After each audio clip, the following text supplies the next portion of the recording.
Brian Mac Mahon, welcome to the show. It is a pleasure to be here. And so I love that background, by the way. You like it? My It's wife put up some wallpaper 2 days ago on the wall. People are adapting. This has actually become our studio now. People are adapting in marvelously different ways to the fact that our homes have become our worlds, right? Some awesome, some weird. Well, so one tradition I started in the show is I pick the background for the guest, and I go on sites looking for it, and it's all free stuff to take. But I'm going to do a little clip show where I'm going to go through every background. I'm going to go through the Instagram, the person that did it, and show them a little love for doing that.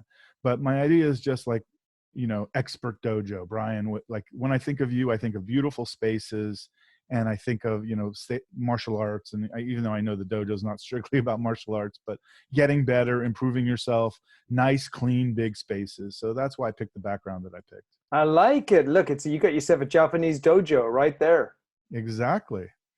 So before we go into some of the stuff we wanted to talk about, as we came in, we had a little kerfuffle around Zoom. I believe that it changed, and now the Zoom is creating waiting rooms, and they're putting in passwords. And you were saying something about how it's been a bit of a mess getting in and out of Zoom calls today. So tell us a little about that.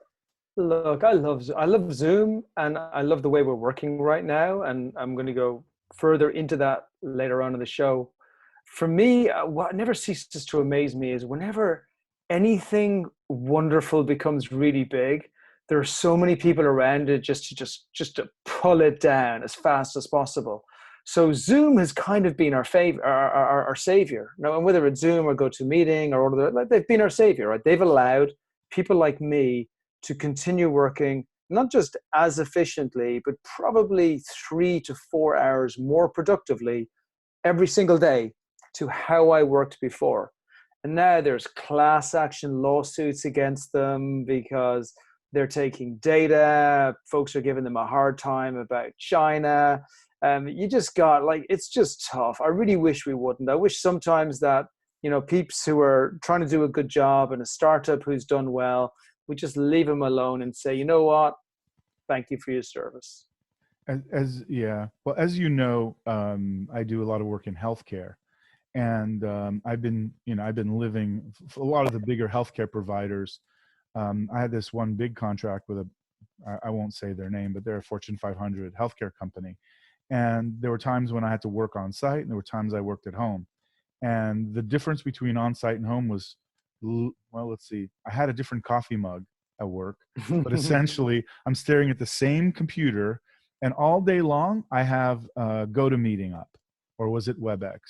And it was just all day long, 2 screens, one where I'm work, the other where I'm in a meeting. And it's very much in the culture. But the thing is, there was no Zoom. And the reason for it is that WebEx and GoToMeeting have the encryption standards and all of the They do. The combination of the lawyers and the encryption standards so that they don't violate HIPAA. They do. I believe Zoom has a version of it. You could pay more and get some, but it's not, that hasn't been the Zoom clientele. The Zoom is not data oriented. So suddenly we have the pandemic, and you've got, everyone has a Zoom account. Whereas before it was more like startup community. There were certain niches that had it. Yeah. So it reminds me of when I first started blogging, and I was on Blogger before Google bought Blogger, if you can imagine that. And it was such a nice little platform. You could, people would comment on each other, and they'd link, and they'd track back, and there were all these new features that the different ones did. You can go through the whole ecosystem, be kind of boring unless you live through it. But as it hit scale, you had the spammers and the scammers and and now it's like, what's the expression? Oh my God, don't look at the comments. If you ever write an article, don't look at the comments. So same thing is happening with Zoom. I know a lot of my friends, there's the anti-Semitic people coming in. There's the 4chan. They're just making it impossible to enjoy anything, right? They are, but it's a good thing. Like I take my hat off to Zoom. If I compare SBA loans and how seamless that has been, and Zoom and how seamless that has been. And I'm just saying, they handled it well. Like the conferences are still going ahead. We're still doing our one-on-one meetings. They're somehow managing the bandwidth. I'm normally the guy to throw the first stone, whether I should or whether I shouldn't. And I just take my hat off to those boys and girls. I think they've done a great job, and they're somehow managing this zero to unbelievably massive in less than a couple of weeks. Yeah, I totally agree with you. I'm loving Zoom, and I have lots of friends who bought their stock, and the earlier in this thing they did it, the better. But it's a great performer. I totally agree with you. So why don't we start off? Tell us a little about yourself, your background, Expert Dojo, and what it is you do. Indeed. So my name is Brian Mac Mahon. I'm the founder of Expert Dojo. We're an accelerator for early stage startups in Santa Monica. What that means is that we will invest $100,000 checks into very early stage companies. We will then support, help, educate, cajole, push, assist with a little bit of growth hacking, and make sure that their technology is the way that it should be, so that they can hopefully grow a company that's able to scale. Now, I won't say that we want unicorns or billion-dollar companies or those things, because those things are always dreams. And if you start going down that road, you start forgetting how to build basic fundamentals. So we just focus on building great companies that have the ability to scale fast. And then we make sure that we don't put any barriers in their way of actually, achieving what they're able to achieve. We've invested in around 51 companies so far. We're moving at a great old clip. In this time, from a startup perspective, from an investor's side, I can tell you it's a great time for us. We are investing twice as much as we invested before the slowdown. And that makes us one of the only investors in the entire market that's currently investing in early stage startups, which is normal. What normally happens when a market's like this is people are afraid and they're distracted and things are happening and they don't have the ability to be able to focus. We're the opposite. When we see a market like this, we double and triple down, and we start looking for the companies that we know are going to serve us really well in 5 to 10 years' time. And background is I'm one of two founders of this company, myself and my partner. My partner is the LP, I'm the GP. So for those folks outside, that means that I don't have a fund with lots and lots of people who put money into it. It's just me and my partner, which means we make all the decisions, for good or for bad. And then previous to that, I've lived in 30 to 40 countries. I've had a property consulting company. I've had a property ownership company, I suppose otherwise called the developer. I've had a tech platform, and I've had a service company.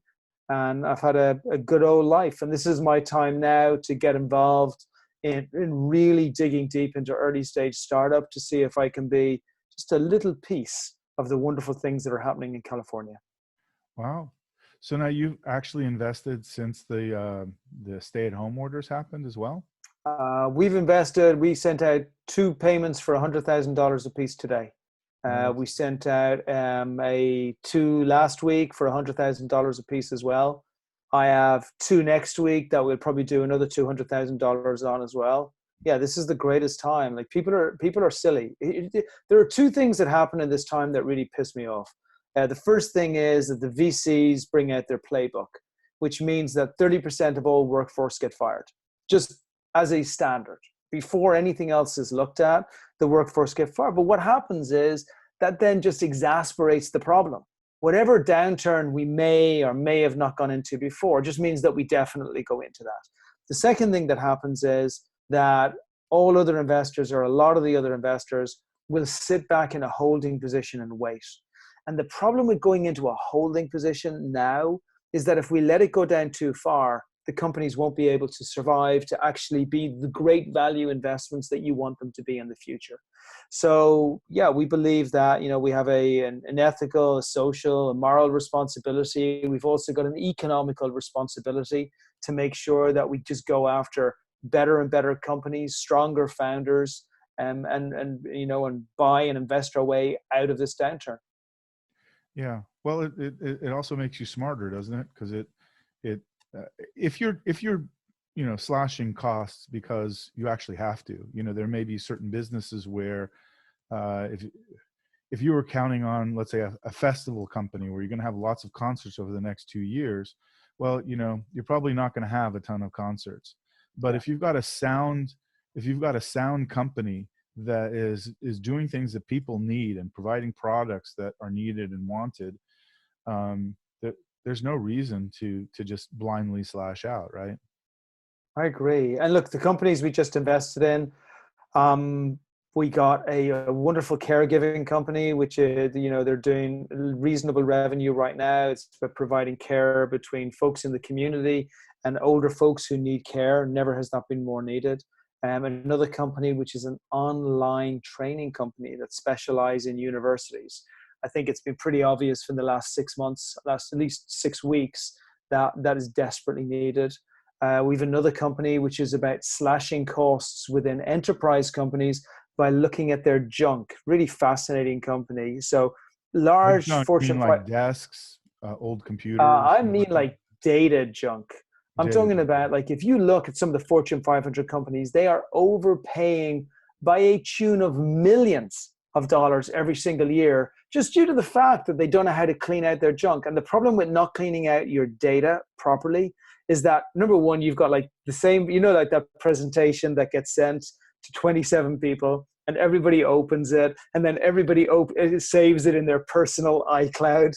And then suddenly, like, it's a mess. And then you've got the mandatory episode of Game of Thrones, which gets sent out to a bunch of folks, and they think, and suddenly you have like servers and data centers that are just full of stuff where A, you can't find it, B, it's way too expensive, C, you can't protect it because you're trying to protect your Game of Thrones and your 27 PowerPoint presents. So it's a wonderful business for us. And we're now, like, that business, we have a group of CTOs, chief technology officers, CIOs, and CEOs who are sitting at home and they're listening for the very first time. So it is the perfect time to go into companies and say, how would you like to save a couple of $1 million over the next 12 months? So yeah, we're definitely not. And you bring up a really important point, which is that there are certain companies that have just got decimated with what's happening. Are we going to invest in an experiential company today? Nope. Are we going to invest in a travel company today? Nope. Are we going to invest in anything that involves office space today? God bless you if you think people are going to come back to the same office environment that they were in before. This is going to change people. We've been home too long. Things have changed too much. So yeah, we're looking at things differently. And then from the opposite side, if you'd have said to me 4 months ago, would I invest in virtual reality? I would have told you to, go back to your mind hallucinating drugs. But today, you show me a good virtual reality company that have a path forward to creating a product, then I think that would be really good. And actually, we just invested in a gaming company this morning, which is not virtual reality, but it is a gaming company. So yeah, things well, you're a great guest because you anticipate the questions I'm going to ask, so it's perfect. Have I ruined the show?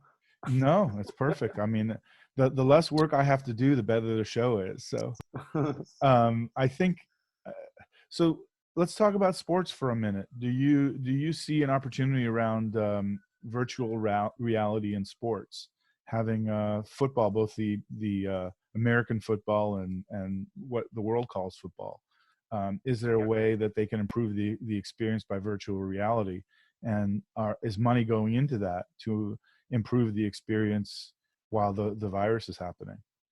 So virtual reality is fascinating. Look, we have a company that we've been involved with for crikey about 4 or 5 years called Wisdome.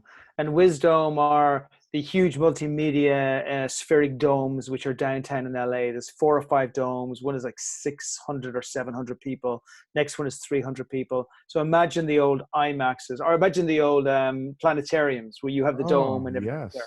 But then, like, put a movie in there, and then put your favorite band on the front with like the graphics of the band on the top. Like we had Think Floyd in there with another brick in the wall playing. So you get this imagination. So I have always loved the idea of virtual reality, whether it's in a proper virtual reality glasses where you see everything around you, or whether it's just in a proper 3D environment where you can experience what virtual reality really means.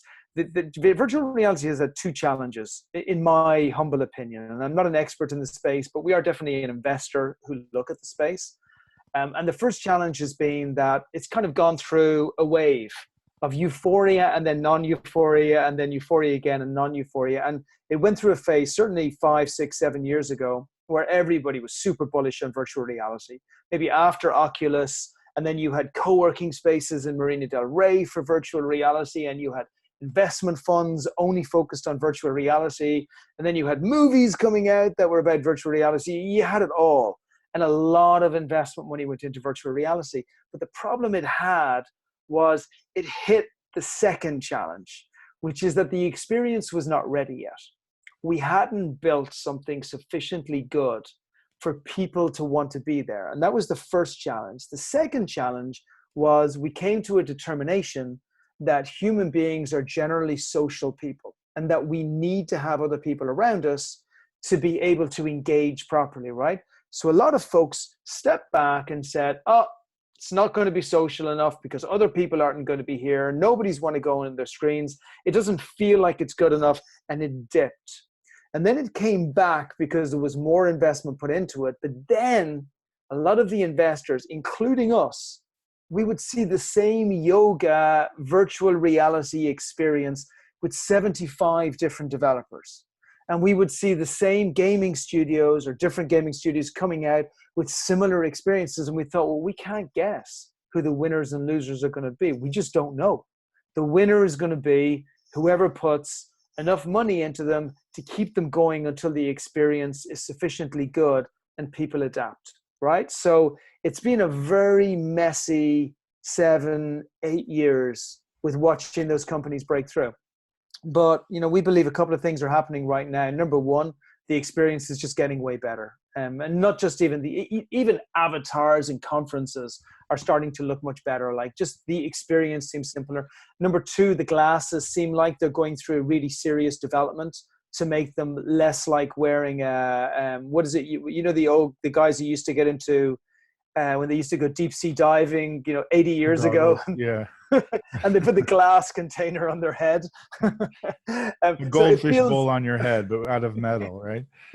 Yeah, it feels less like Moby Dick now for where we're going to with glasses. I think we're not a million miles away from a time where folks will just put shades on themselves and the shades will be able to, like the terrible Google Glasses experiment will actually come back to a time where it becomes useful for something.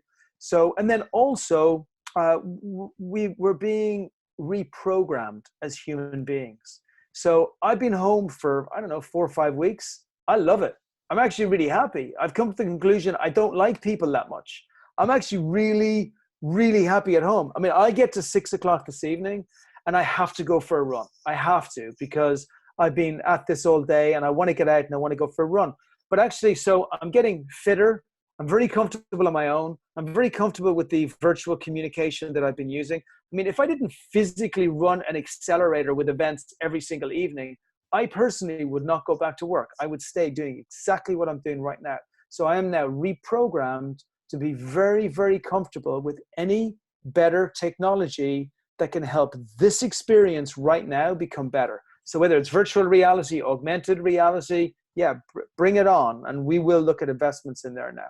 Well, if you think back to the first event where you and I met, if at that event we'd have shown the virtual screens that like behind me and that are in Zoom that didn't exist back then, that counts as augmented reality.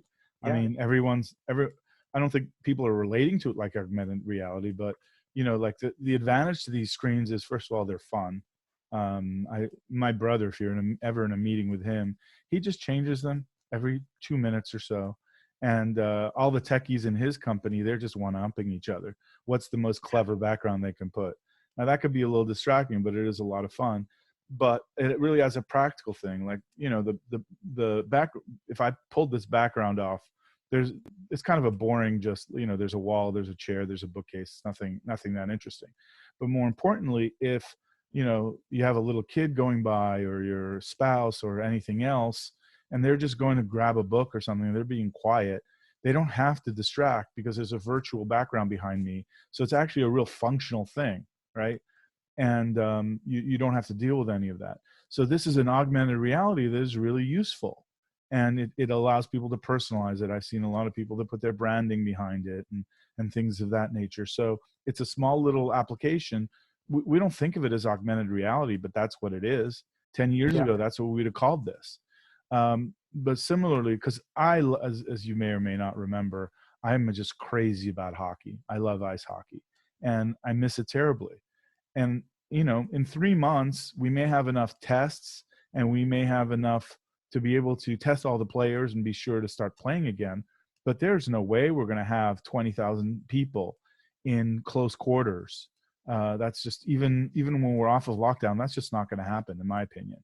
So if Yeah. you've got the ability, on the football pitch or on the football field, American football, basketball, hockey, if you think of all the people who are season ticket holders, people who would spend money on sports, yeah, they'll watch it on TV, but there is, assuming that the economy rebounds somewhat, right? Someone who'd be willing to spend, $10,000 on season tickets will certainly spend, that amount of money on an augmented reality gear and on whatever the technology is, if it puts them in the seat comparable to what it was like watching a game.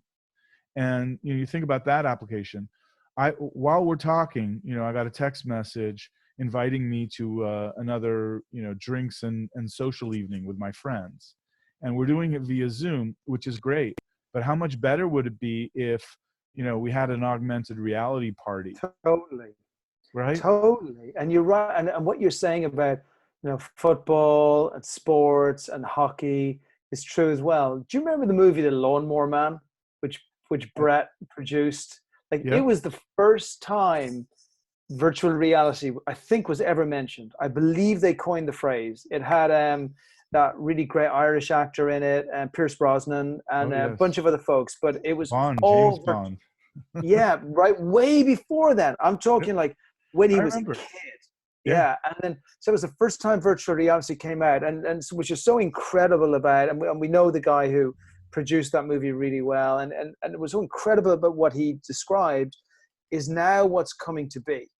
And if you take it to a next step and you say, okay, so that football game that's going to be on, that we're going to watch, that's actually just going to be played on a pitch, and the fans are not going to be in the stadium. The fans are going to be all at home and everything. But there's going to be not 80,000 fans. There's going to be like 250,000 fans. And the fans are not going to have to pay this amount of money. And there'll be some folks who will say, yeah, well, it would be better if I was actually at the stadium. And it's true. However, there will be other fans that will say, and they are equally correct, it would be awesome if I sat beside Mark Cuban. Like, imagine if I was in a box with Mark, and there was Mark Cuban here, and there was Richard Branson here, and there was here. Like, would I pay $10,000 a month to be around them? And just take your $10,000 a month and then just change that to whatever price you can pay to be beside the types of people that you want to curate your experience to. And Sure. now you build up these real people who just happen to not be beside you, but you're still having a conversation with them about all of the things that you really want to talk to them about. And you have this whole mobilization of the entire human race all around the world to meet the most interesting, like-minded, curated people. And whether that happens in the next year, 2 years, 5 years, 10 years, I believe it's going to be the same race as the race for automated cars, getting to space and that type of thing. Well, I think, yeah, I mean, in a situation like this, I would rather be in the stadium, much rather be in the stadium.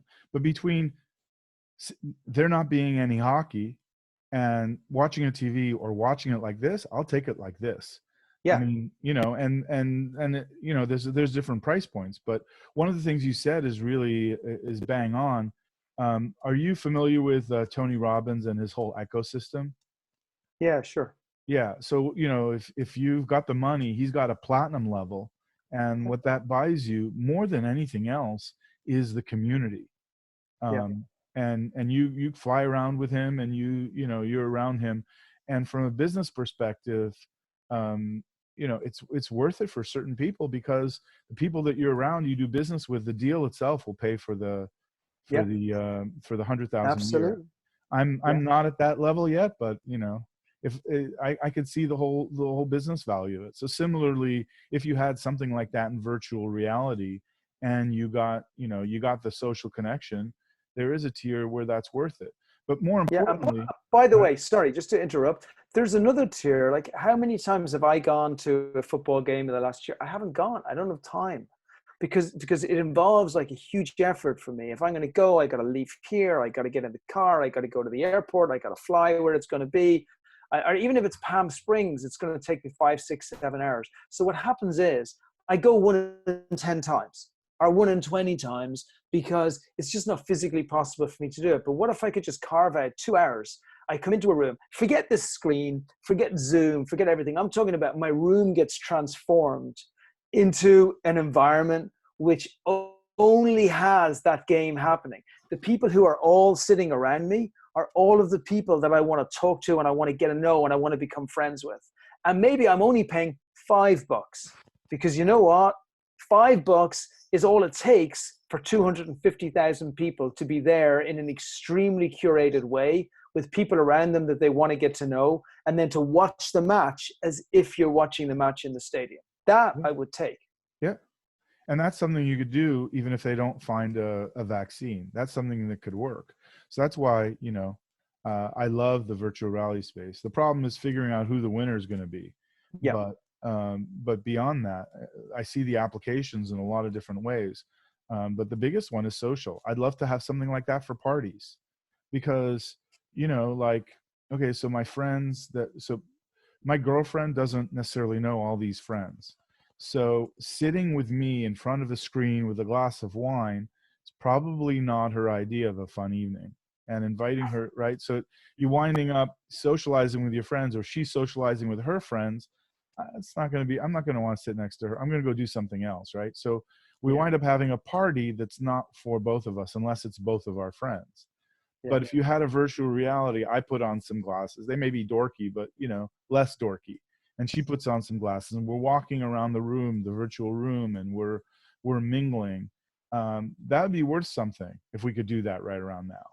So 100%. there's And some real I'll tell you problems what, to solve. and from a greedy perspective, for me, I get really excited by just great technology that's going to do phenomenal things. Unfortunately, the venture capital world is a corrupt micro area where, generally speaking, it's very hard for anybody other than the insider few to be able to get access to the really great technologies, the really great deals, and the founders that have the ability to break through. However, if you look at what's happened with SoftBank over the last 6 months, where they've imploded, and all of their investments, which you would argue were not the best investments in the world, but they've all fallen apart because people have realized that there were flaws in them. You then add on what's happening with the virus here. You then add on what's happening with investors leaving the market.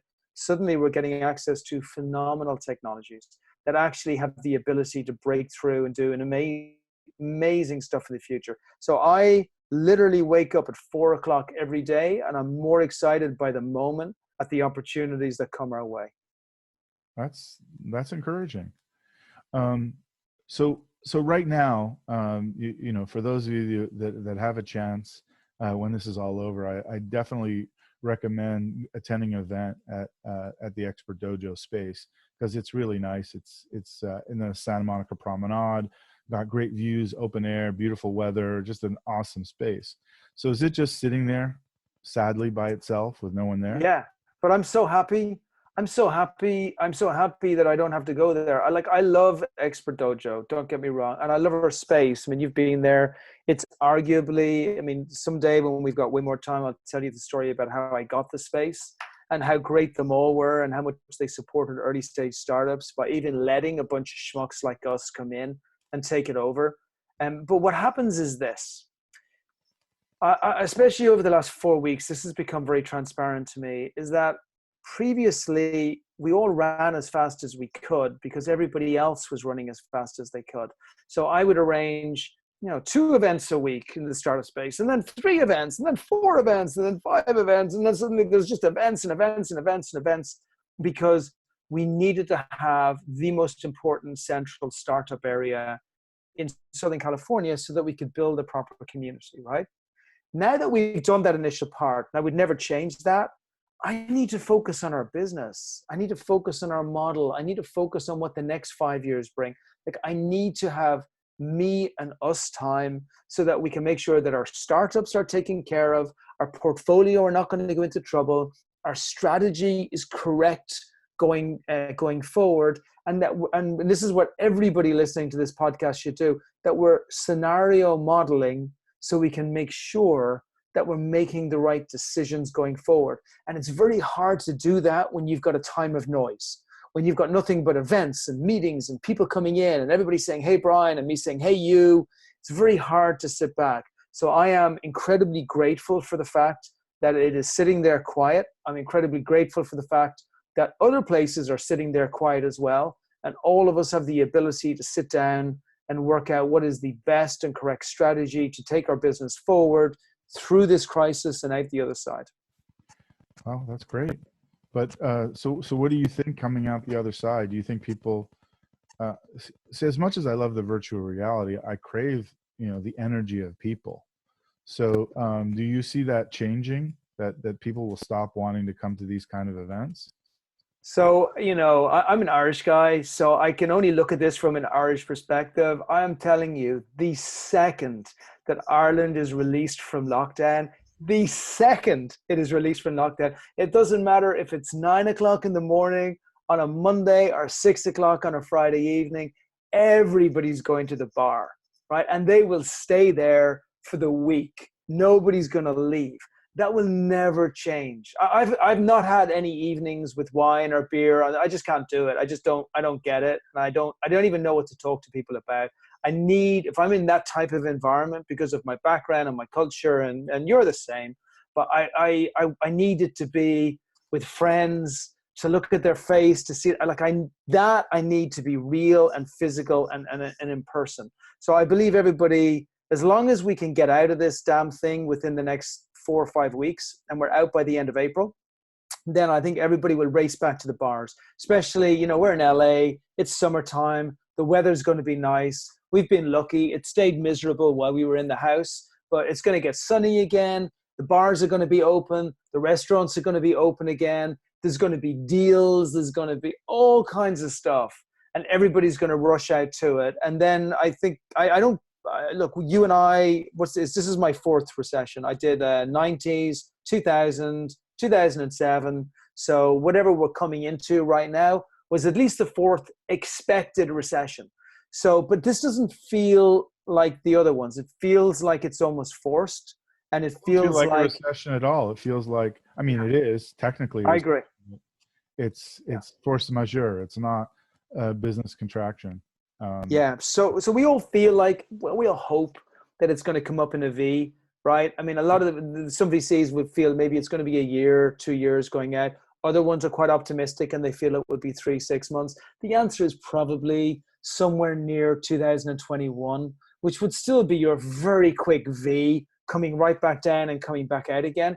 And I say to everybody listen to this, there are always opportunities during these times. Please look out for them. This is where the real money is made for everybody. So one of the things I really like to explore is, you had success over a sustained period of time. You help a lot of, startups get their feet underneath them. And I firmly believe that you never solve a long-term, you don't lose 100 pounds in a day. You lose a little bit every day. You rarely create an incredible business in a day. You might have a great idea in a day, but creating a business is just day after day. So what I call that is work out how to win the day. And if you take some ground every day, then your business is going to be better. So what is it that you're doing, in the lockdown to win the day? What are you doing to get better every day? So I have a very strong business development mindset anyway. My logistical skills would not be as great. My creative skills would be okay. And I believe that every entrepreneur has like varying factors of one of those three. So from the very first day I started Expert Dojo, we didn't start it as an accelerator. It was to try and, to solve one problem in the community, which happened to be around investment and mentorship, and then move to another problem, which was about training, and then move to another problem, which was about helping companies, develop and become stronger, and then turned into a national accelerator and then an international accelerator, right? So I believe that we have to wake up every single morning, whatever the circumstances. Like this is only just honed in this sense. We should wake up every single morning, and the very, very first thing we do is, how do we advance today? Like, what are the specific quantifiable metrics that we are going to enable and enact between now and whatever time, and what is the desired outcome that's going to come from that? Like that's how we start every single day. Now, normally outside a situation like this, we're fighting against bigger guys, right? So we're walking into the playground and we're punching him or her in the face, and we're saying, okay, you didn't even notice that, I'll be back tomorrow.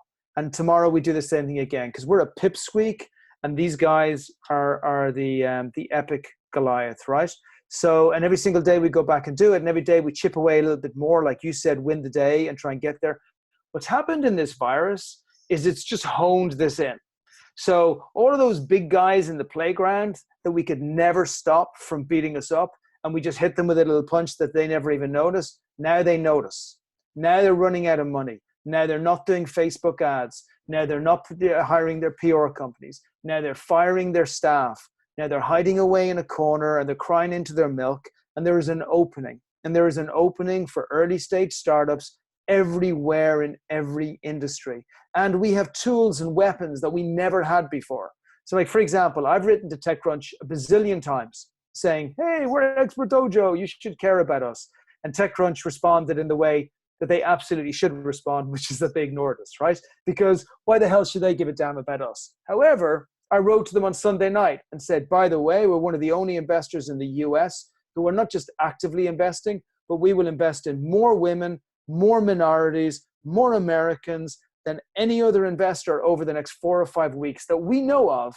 And we would like you to prove us wrong. And we're going to do it because we believe you should start a movement on this. And they wrote back to us in like 5 minutes and said, we're going to put a piece in on the 11th, on the 20th, and on the 1st of May. We love what you're doing. Keep flying the flag. So what does this mean? It means that borders and barriers are reduced, borders are open for all of us early stage startups to be able to achieve things we could never achieve before. So if you came out fighting first thing in the morning at 5 o'clock in the morning, pre this crisis, you got to come out fighting at 3:30, 4 o'clock in the morning at this crisis. If you reached out to 10 people in a day beforehand, you should reach out to 30 people in a day. If you had PR companies, you couldn't afford them before, but you can find some money to get some people to help, get them to help. If you've never understood what a militia was like before, you build a militia through Craigslist by getting 1099 workers surrounding you like the wazoo. Like, you fight like you've never fought before, because you got a small window and you can get more market traction than you've ever got out of anything before. So what I'm saying to me is the same as I'm saying to our startups. We don't beg. Most of my startups, they get investment for us, and then we go for investment at the next level, at the seed stage. Now I'm telling them, don't even bother. I want you to write to your potential investors, and I want you to tell them you don't want their money. And I want you to tell them that you're going to double your revenue month on month, or double your users, or double your providers, or double your operators, or whatever the hell you're going to double. You double every single month, or you're not worthy to go back to those investors. And you're going to tell them what you're going to do, and then you're going to do it, and then you're going to explain to them. And if they're lucky, you will allow them into the round in 2-3 months' time, because you know how to execute. And that is what investors want to see in a market like this. So I know it's a long answer, but just be a fucking beast, like a beast, and don't stop for anything. I love it. I think you've captured our audience perfectly. I don't think I could say it any better than that. Well, we still have a little bit of time. I wanted to see if there was any idea. So you said that life's going to change for you forever. So what are the 2 takeaways you've taken so far that's changed your life forever? What are you never going to do, and what are you going to do? Man, I'm fitter. I've lost, since I've been home, I've lost about 15 pounds. No kidding. Really? Like just because life, the problem with life is, especially outside, is that there's the bar, and then there's the pizza place, and then there's like friends, and then stuff, and then somebody will come around with some pastries and some cakes. And I know this is hard for people to feel sorry for me, but this is very tough on a man who's getting on in years. So now it's great. I'm regimented, I'm focused, my day is broken down, like every single half an hour has got specific actions that I need to do. I run in the evenings, I eat healthily, I'm definitely way closer with my family, I do more stuff with my kid. And previously, if you and I started talking on the Zoom room, and the first thing I did was I didn't hide the fact that I'm in my kitchen downstairs, in my dining room downstairs, with my kid beside me, and with my wife, to the left of him. I engage them in the conversation. Why? Because everybody's in the same place. Everybody has their dog, their wife, their husband, their kid, their boyfriend, their whatever. Like, they all have them. So it's not a thing anymore. It's not an 800-pound gorilla. It's not something you have to be ashamed of. So I believe home, but nobody else is here, and this is a real hermetically sealed office environment. Don't worry, I'm very serious. Yeah, it's like, no, I'm going to be having dinner on this table in 25 minutes. Okay. So we got to be fast. So there's going to be a new authenticity, I believe. I believe there's also going to be a new humility and new appreciation for life that I've seen folks get together. My mom's in Ireland and my sister's over in Ireland. And obviously I was worried about her, but her neighbors are buying her groceries every day. They come up, they put the groceries, they put it up in the front. How long has it been since anything like that has happened anywhere? I don't care if it's Ireland, America, anywhere. Like, that ship sailed a long time ago. So people are starting to care for people. They're starting to be concerned about their health. They're starting to be aware of other things rather than just money, money, money, business, business, business. Purpose is becoming a core focus of the human condition. So look, I don't think we're all going to turn into a bunch of fluffy, boys and girls, and we're going to start hugging trees before we go to work every single day. But I do believe that we will be different. And I believe that different will stick for a long period of time. The thing that I see that's going to be different is the bullshit walks. So like you're saying, the reason why the commercial real estate isn't going to boom back the way it used to is because a lot of what we used to do was stupid. Yeah. And like you say, there's a lot of the waste. It's like, why do I need to commute? Maybe I do. If I work in a restaurant, or if I've got a space that's part of the whole business, that's important. But with these tools, there's a lot of things we don't have to do that we used to do. We just didn't know it. So that'll definitely change. The stuff that I'm wondering about is, how do we get smarter? So you talk about the corruption in the venture sector, but there's also, we went so long without suffering, a quote unquote unlucky break like this virus. But another way of looking at it is we've had 100-year reprieve from it. Back 100 years ago, this was something that everyone had to live with, and we had sicknesses like this all the time, and that people didn't learn to hedge against this kind of thing. And from a profit perspective, long supply chains and getting the last penny of efficiency made a lot of sense from profit. But we see when all of a sudden, it turns out that we didn't run out of toilet paper, but the supply chain didn't have enough to take the new demand in. And you look at the different items, it used to be, I could have every kind of salsa, I could have every kind of fruit and vegetables. And as I go shopping, I can buy fruits and vegetables, I can buy meat, I can buy all sorts of things. But I do most of the cooking, and I like to cook with garlic, and I like fresh garlic. And as it happens, we were out of garlic. Now, I was able to get some minced in a jar, which doesn't meet my standards, but no one who ate my cooking had to go without garlic. But from a real perspective, the supply chain didn't take into account those kinds of issues. And I think from a risk perspective, when you think about putting money into startups, are there risks you're going to start looking at in a different way than you used to, just because it kind of brings home the risk profile? It's a great point.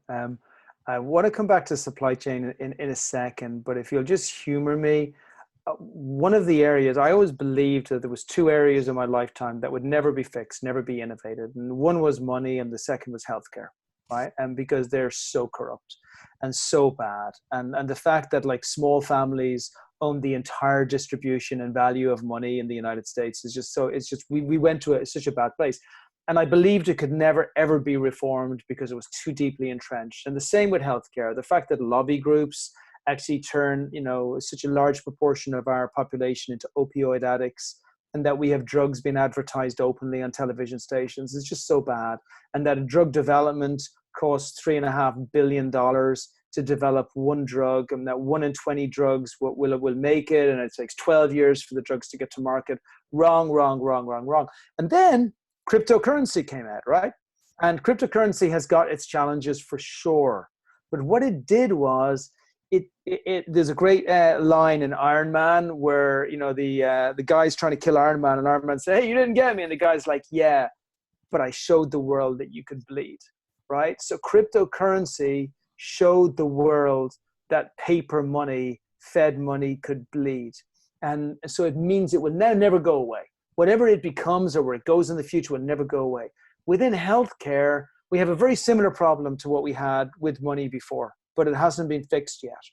So I really hope we get to a place of predictive healthcare rather than reactive healthcare, rather than waiting for you or me to have a heart attack or something else to happen. And then we're like, oh my God, we got to fix this. That we actually start looking at our genomes right in the very early stage, that we start creating behavioral tracks for us to go by, that we start looking at which one of us, I mean, the stupid thing about this virus is every one of us is sitting in our houses, even though many of us probably have no possibility of picking it up, or no possibility of transmitting it, or no possibility of ever anything bad happening to us. For what the hell is that about? So even or already had it and are past it. And we didn't even know. We didn't even know, right? Because nothing has been done here, because we react with medicine. So what I'm hoping is within healthcare, we actually have one company in the genomic space, one company in the testing space, one company in the AI predictive space, because we want to move right to the beginning of the cycle and say, okay, you just got born. Let's look at your DNA makeup. And I don't mean like some BS 23andMe, 100,000 letters that we're looking at. I'm talking about billions of letters, every single thing that makes up your biology, and says, okay, what are the anomalies in your makeup versus the anomalies in mine? And then we map it out from there. That's what I want to see that's actually going to happen within that space. Within investing, as I said, we're now invested in 3 companies that are in the predictive space within healthcare. We just invested in a company that's involved in streamlining supply chain logistics. Surprise, surprise. We just invested in them because, yeah, like it's crazy. All these folks were traveling over to China. They didn't speak any Chinese. They're from Indiana.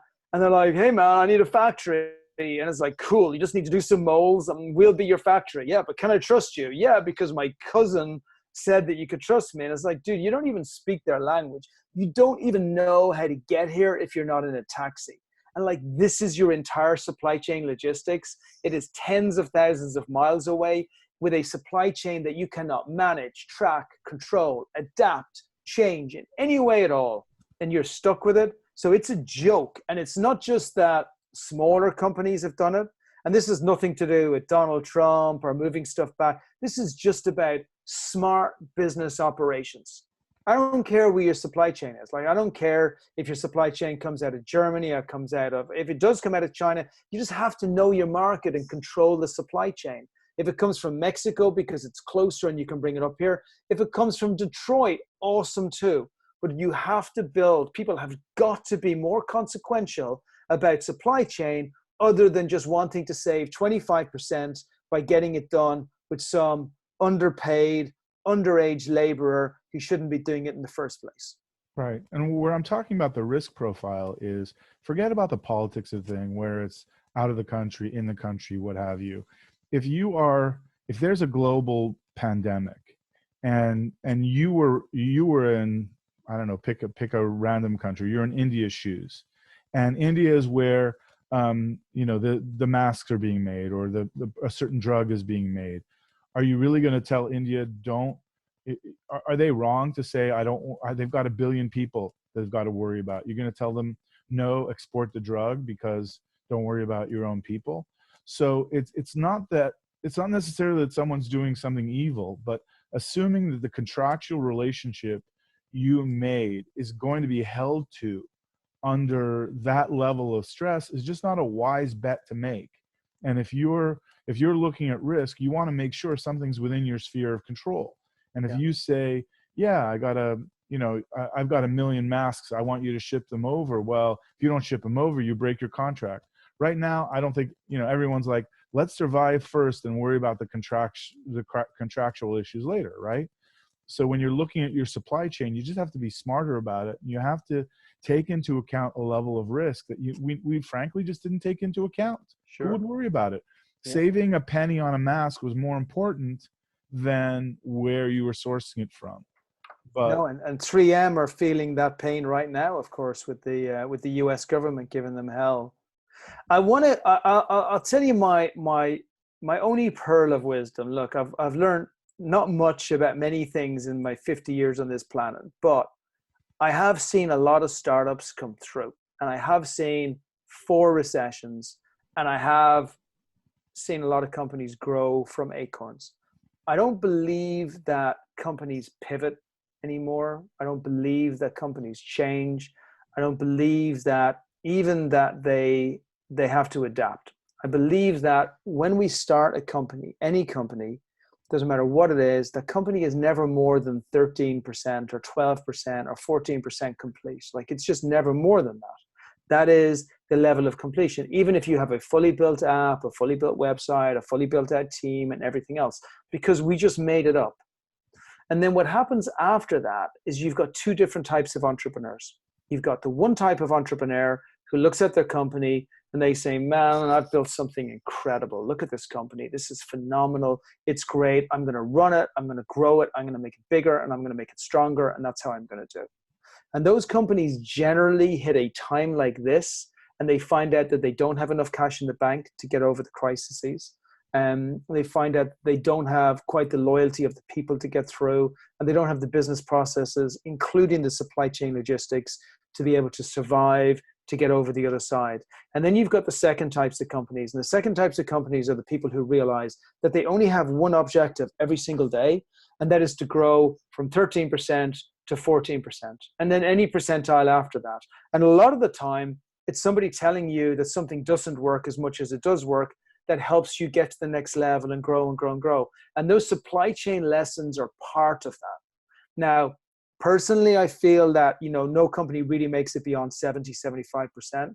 But our daily ritual, our daily job is to say, did we move the bar? Did we win the day? Did we move the bar by adapting and overcoming to move from 14 to 14.25% or to 15%? Or did we miss something very important, which was a clue to what we need to have in place to kind of Darwinize ourselves in the future and be survival of the most adaptable, not the fittest.